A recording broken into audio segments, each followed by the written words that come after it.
Programa RicardoOlandini.net.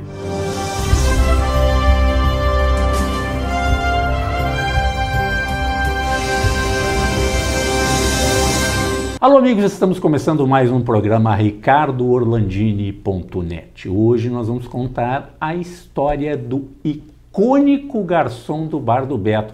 Mas nós não vamos falar do garçom, nós vamos falar do advogado. O icônico garçom você vai conhecer daqui a pouquinho no programa RicardoOlandini.net. Auto Center Pedroso, uma oficina completa para cuidar do seu carro. Manutenção corretiva e preventiva para veículos e utilitários de todas as marcas nacionais e importados. Com profissionais qualificados, equipamentos atualizados e atendimento personalizado. Faça uma revisão completa. Comprove a eficiência e a qualidade dos nossos serviços. Auto Center Pedroso. Tradição, confiança e proteção você encontra aqui.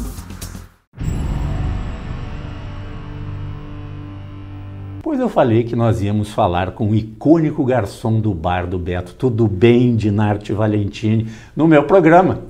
Agora, né, conseguimos um horário para gravarmos o programa com o Dinarte. O Dinarte é advogado, né? Garçom durante mais de 30 anos do Bar do Beto. É o personagem do livro De Bandeja, né? A história de Dinarte Valentini. De Dr. Ricardo, ali do lado de Encantado, para o mundo. Rapidamente, como é que foi essa história, Dinarte? Chegada em Porto Alegre, Bar do Beto e depois vamos falar da área do direito. Tudo bem, boa noite, Ricardo. Boa noite a todos os telespectadores que estão nos assistindo aí, né? Minha chegada em Porto Alegre se deu no ano de 1987, né? Um jovem menino interiorano, como tu disseste, na cidade do Dr. Ricardo, né? E cheio de anseios e vontade de sair da zona rural, né? E para conseguir um futuro melhor. Afinal, eu venho de uma família, né? Como todas as demais daquela região, né? Onde predomina a agricultura familiar. E a terra do meu pai, lá a propriedade rural, era muito escassa, né? Então eu não via perspectiva de futuro ficando lá. Então eu resolvi vir para Porto Alegre, desbravar aí, né, em busca do meu sonho, né? Até porque, eu vou te confessar, eu nunca fui muito afeito, né, ao trabalho rural, assim, né? Sempre trabalhava, porque tinha que trabalhar, obviamente, né? Mas nunca morri de amores por aquela atividade. Então, em 1987, né, após muita resistência do pai, né, que ele não consentia, não concebia que eu saísse de casa, né, mas aí ele acabou cedendo e eu nunca esqueço, né, que ele me disse, o dia que eu saí, bom, tu quiseres ir, tu podes ir, mas tu não volta para casa. Depois eu te conto os desdobramentos aí, né, que de fato chego em Porto Alegre, né, para uma vaga de emprego que haviam me conseguido. E eu cheguei aqui, essa vaga não tinha mais. Imagina como é que me senti, né? Mas no fim tudo deu certo depois. Tudo deu certo. Ida por Bar do Beto. Quanto tempo de Bar do Beto? O Bar do Beto foram 28 anos, né? Trabalhei 28 anos. Eu comecei em 1992, quando eu retorno de Santa Catarina, né? Um período que eu trabalhei lá entre 1988 a 1991, né? Eu retorno a Porto Alegre, eu trabalho no Tia Dulce, na Cristóvão Colombo, né? Uma casa de sopas e cremes que tinha em frente à Brahma, que aliás foi do Lupicínio Rodrigues, né? Aquela casa, o Batelão, né? Mas eu já peguei o Tia Dulce, né? 1990, 91, e depois em 92 eu vou ao Bar do Beto, onde o Batista, o dono do Bar do Beto, né, me buscou para trabalhar, por recomendação do irmão dele, o Nestor, que havia sido meu colega e tal. Né. Uma noite ele chega no Tia Dulce lá, eu não o conhecia. Para tomar uma sopinha? Uma sopinha, tomar um vinho, né, e aí ele, ao final, quando ele pediu a conta, ele me perguntou se eu era o Dinarte, né, e aí eu disse que sim e tal. E ele disse, eu sou irmão do Nestor, teu colega e amigo, e me recomendou que eu viesse te convidar para trabalhar no Bar do Beto, quero saber se tu aceita, né? E aceitei, ele teve que me aguentar 28 anos. 28 anos. 28 anos. Aliás, entrei no Bar do Beto 22 de outubro de 1992 e eu trabalhei pela última noite no dia 22 de outubro de 2018, né? Então, a mesma data que eu entrei no Bar do Beto, eu saí. Está completando quase um ano que tu largou a bandeja do Bar do Beto. Exatamente. Em outubro agora vai fechar um ano, né? O Dinarte, quando é que tu fosse mordido pela mosquinha do direito? Porque tem assim, pessoa, ali o Bar do Beto, tradicionalmente, né, tem várias tribos que frequentam o Bar do Beto, tribos de todos os tipos, tem as tribos políticas, as futebolísticas e as profissionais, né? Pô, muito jornalista, muito advogado, juízes, esse pessoal, advogado, juiz, o pessoal da área de direito que frequentava o bar te influenciou nisso aí? Sim, bastante, Ricardo, bastante. Só fazer um gancho assim, ó, eu venho do interior em 87, eu tinha a terceira série, estudei 3 anos do ensino fundamental, né? Então eu tava... Tu tinha, em tese, o primário? Ou já era primeiro grau? Eu não tinha o primário. Tu não tinha? Terceira série? Era séries, né? Primeira, segunda e terceira série. Então eu venho a Porto Alegre, mas o que me salvou, assim, é que eu sempre tive muito gosto e muito interesse pela leitura, certo? E também me influenciou bastante o meio em que eu trabalhava, né? Esses quase 30 anos de Bar do Beto, né? A convivência, como tu referiste, né? Com todas as tribos, com essas pessoas, e principalmente, né? Pessoas ligadas ao direito, assim, eu acho que predomina até, né? A clientela do Bar do Beto, lá, até hoje predomina, né? Então, eu tenho certeza que a mola propulsora, né? Que me fez estudar, né, a retomar meus estudos, foi essa convivência com essas pessoas, né? Chegou um momento que eu senti a necessidade de estudar, que eu precisava mais, né, buscar mais para mim, né, crescer como pessoa e tal. A Cláudia, minha esposa, também sempre me estimulou, né, sempre me incentivou muito a estudar. E então, eu não me recordo, mas lá pelo ano 2000, talvez, eu fiz aqueles supletivos que tinha, não sei como, o EJA, né? Acho que é o EJA, né? Eu concluí o ensino fundamental, concluí o ensino médio, né? Por aí eu fui indo e sempre olhando no horizonte e ao alto, né?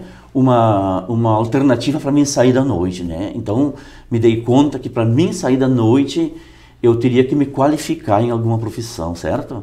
Teria que estudar, né? Porque se eu ficando naquela mesmice, eu ia trabalhar bares, restaurantes, mercados, né? Essas coisas aí. Então, fui atrás do meu sonho, vamos dizer assim. Comecei a estudar, concluí esse ensino do EJA de primeiro e segundo grau, né? Ensino médio, ensino fundamental e ensino médio. Me preparei um pouco para o vestibular, né? Surgiu, então, que tinha a Ritter dos Reis, né? A Uniriter, a possibilidade de se fazer um curso de Direito no turno da tarde, o que me caiu, que era uma luva, assim, vamos dizer. Sim, tu trabalhava à noite, né? Só poderia ser à tarde, né? De manhã, impensável, porque eu peguei aquelas épocas... O Bar do Beto é aquele negócio que abre numa hora certa, mas fechar as portas mesmo não tinha horário, né? Perfeitamente, né? Então, isso me impossibilitava de estudar pela manhã. Surgiu o curso da tarde, fiz o vestibular, passei no vestibular e aí iniciou-se os estudos, né? No segundo semestre de 2004. E, graças a Deus, eu consegui me formar dentro do currículo de 5 anos, né? Todos os semestres eu fazia todas as cadeiras do semestre, né, pertinentes ao semestre, com muita dificuldade, mas consegui me formar, né? Ao final de 2009, no dia 9 de agosto, no dia dos pais daquele ano, eu colei grau na Universidade Ritter dos Reis. O Dinarte, me diz uma coisa, a importância do apoio do patrão, porque um funcionário numa atividade que nem a tua, tá? É complicado. Tu tem que estudar, tu tem prova, isso, aquilo, outro. Tá. Eu conheço vários casos de sucesso e várias empresas que incentivam seus funcionários a terminar o segundo grau, a fazerem a faculdade, até ajudam de uma maneira ou outra. Isso é um negócio muito bacana. Por isso eu te pergunto, a família dos proprietários ali do Bar do Beto, como é que foi o comportamento da família e dos teus colegas também, vendo que tu estava, galgando uma outra situação na tua vida, estudando, fazendo uma faculdade, né, fazendo direito?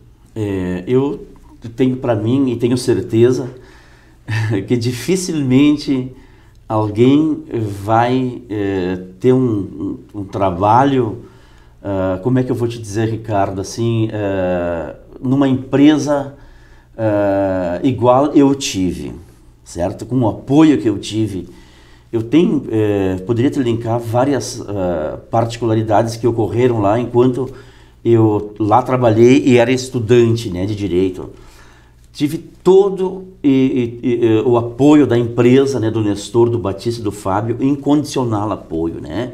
Até, vou ser sincero, talvez no primeiro ano, no primeiro e segundo ano, tanto eles como os meus colegas, talvez não acreditaram, né, que eu fosse levar até o final, né? Porque eles sabiam que seria dificultoso eu concluir esse curso aí, né? Mas aí, lá pelo segundo ano do curso, eles se deram conta que eu estava determinado, muito determinado, a fazer esse curso de Direito e levar até o fim, né? Então, diante das dificuldades que eles estavam vendo, né, pelas quais eu estava passando, eles fizeram uma reunião, nunca me esqueço disso, fizeram uma reunião e dentre os temas, né, da ordem do dia lá e tal da reunião, o Nestor disse assim, bom, é o seguinte, gurizada, aí, ó, vocês estão vendo que o Dinardi está estudando e que está sendo dificultoso para ele a questão de conciliar horários, ele chega aqui, ele senta, tem que estudar e tal, sai tarde daqui, então a partir de hoje ele vai fazer o horário dele. Isso lá para o 2006. Vai fazer o horário dele, ele pode chegar a hora que ele quiser e ele vai sair a hora que ele quiser, claro, desde que, né, o movimento da casa dê condições para ele sair, né, que esteja pouco já na finaleira, então ele pode chegar e pode sair a hora que ele quiser e tal. Claro que muitos colegas não viram com bons olhos isso, alguns colegas, né, esse privilégio que me foi dado, né, deu uma ponta de ciúmes. Eu tive vários probleminhas, nada tão graves, mas eu vi que causou um certo desconforto, né, Ricardo? Mas tudo foi superado, né? Com o tempo foi passando. Foi contornado e tal. E então, né, eles me bancaram, né, esse apoio aí para mim estudar. E então eu chegava, né, poderia chegar às 5h30 para trabalhar, mas poderia chegar às 7 horas, muitas 19 horas. Dependendo do dia. Exatamente. Cada dia exatamente. Uma questão. E isso continuou, desculpa, depois que eu me formei, né, e fiquei mais 8 anos, continuou nessa levada aí, né, poderia chegar a hora que eu pudesse, né, que eu me desincumbia dos meus compromissos e também, se eu achasse por bem sair 11 horas da noite e não tivesse mais movimento, eu subia. Tudo tranquilo. Trocava de roupa e ia embora, né? Então sempre tive todo o incondicional apoio deles. Sou muito grato. Nós vamos a um rápido intervalo e já voltamos.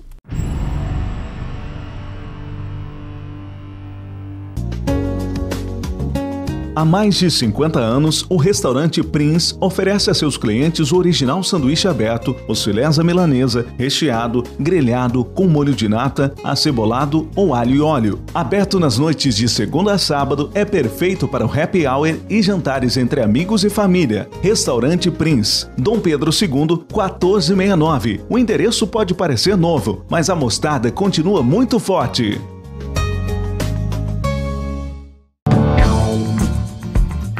Oi, sou Jean Carlos Santos, diretor-presidente da Datacentrix. Somos uma empresa de cloud computing, especializado em servidor corporativo na nuvem. Nosso telefone é 51 3021 0300 e nosso site www.datacentrix.com.br. É um prazer atendê-lo, será um prazer atender os novos amigos e clientes.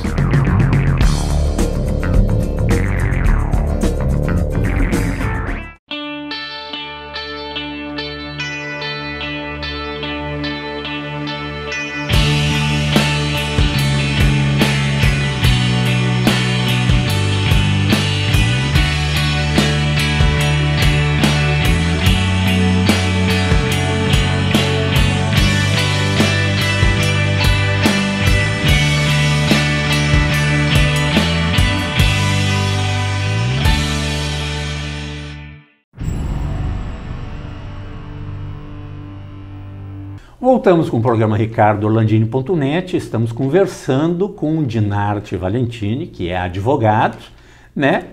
Garçom do Bar do Beto, inspiração do livro de bandeja A História de Dinarte Valentini. Dinarte, tu fizesse um vestibular para entrar na Uniriter, mas formado teve que fazer um outro vestibular daqui a pouco mais difícil, que é a prova da Ordem dos Advogados do Brasil. Como é que foi o estudo e a preparação para isso? Certo, Ricardo. Como eu referi anteriormente, eu me formei no final de 2009, né? Em seguida, eu já fiz o primeiro exame da Ordem, né? 2010, aí, dezembro ou janeiro de 2010, aí, eu creio que por essa época eu fiz o primeiro exame da Ordem. Primeiro, sabe que são 2 etapas, né? Uhum. A época, eu acho que eram 100 questões objetivas, eu não me recordo. Eram 100 questões objetivas, sim.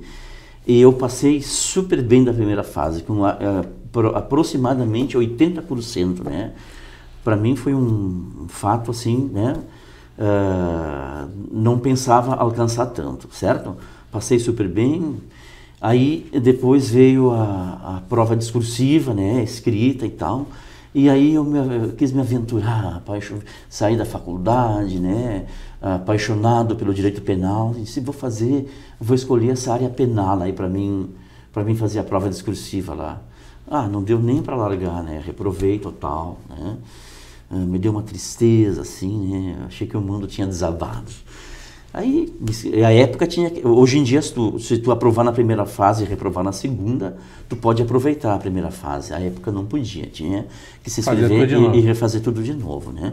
Então, me inscrevi, eu acho que 6 meses após, né?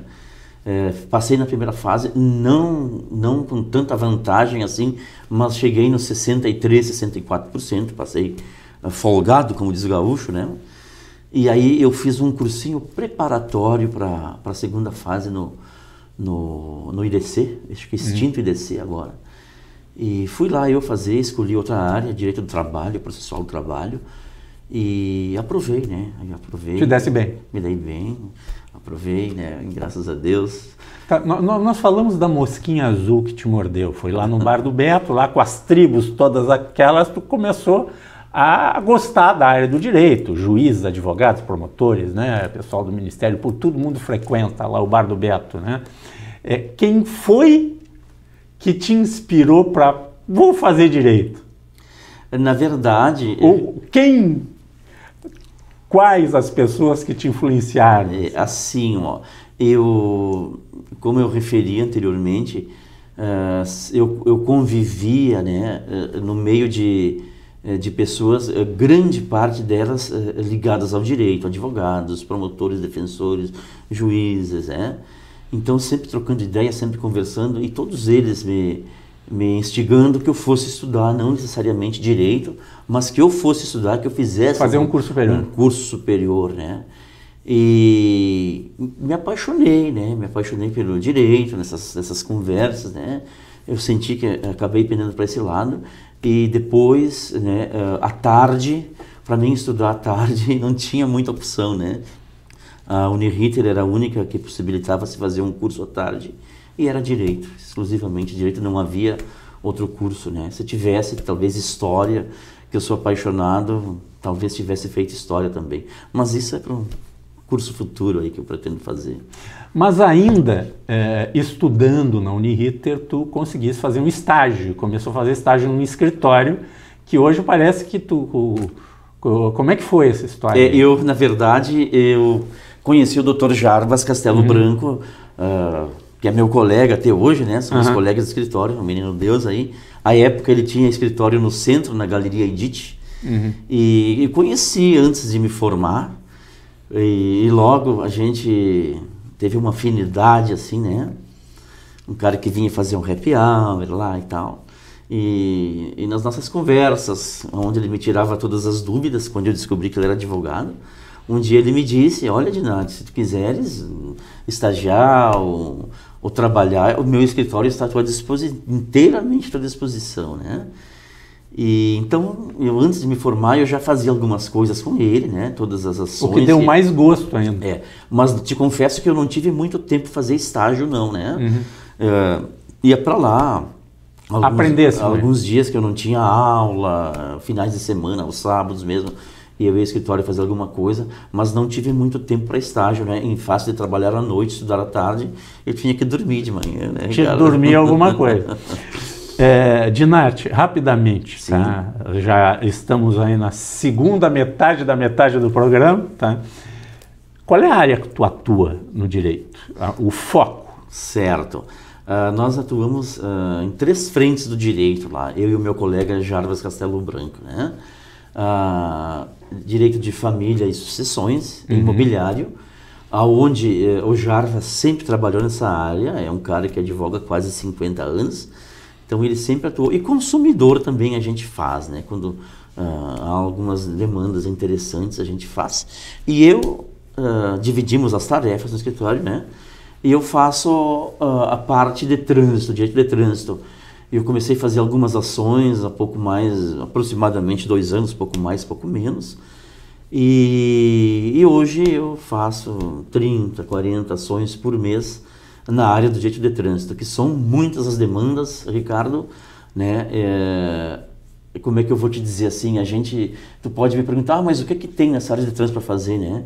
Eu te diria que há muitas irregularidades, né, dentro das infrações. A gente não faz milagres, né? Para se intentar uma ação judicial, eu acho que tem que ter um fundamento para te judicializar isso aí, né?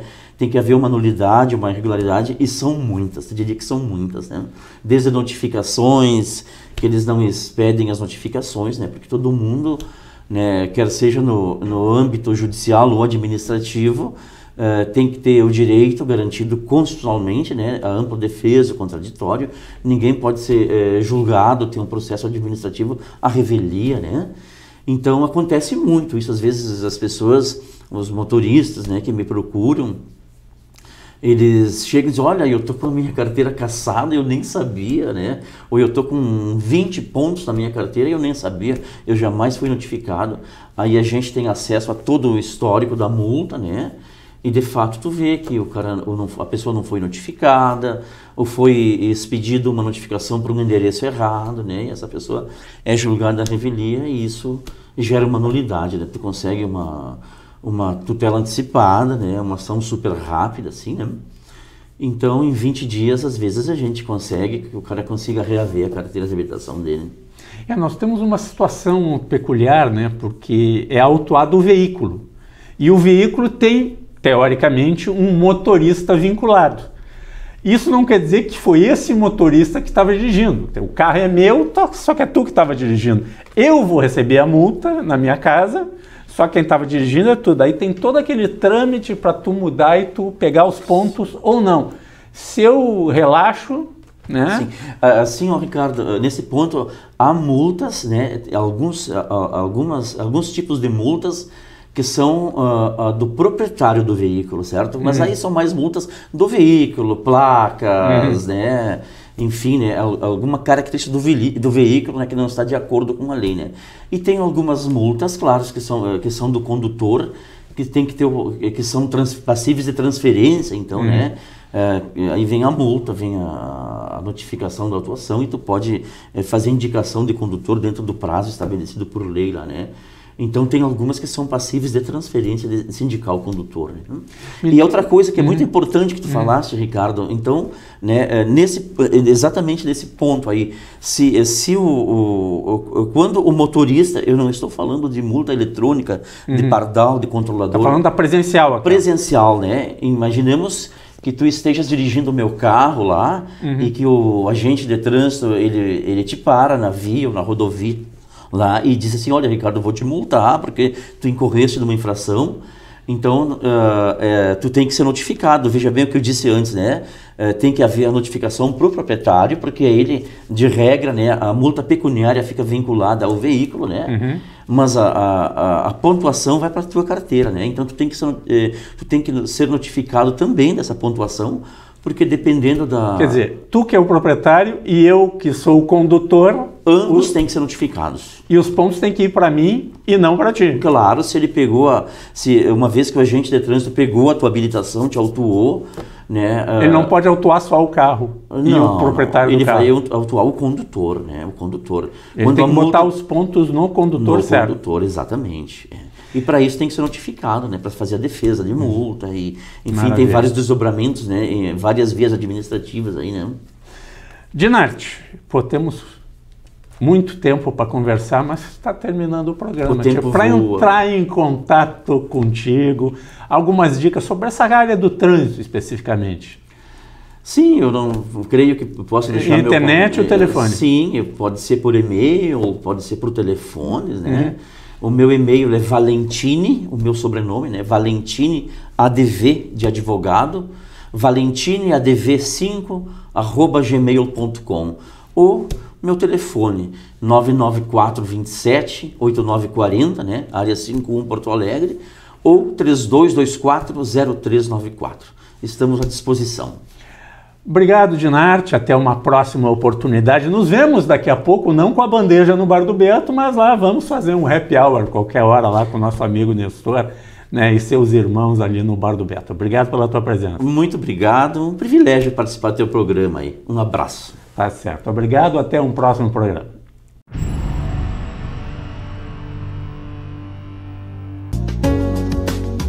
A milanesa, recheado, grelhado ou com molho de nata. O filé é você que escolhe. E a mostarda continua muito forte. Restaurante Prince, Dom Pedro II, 1469.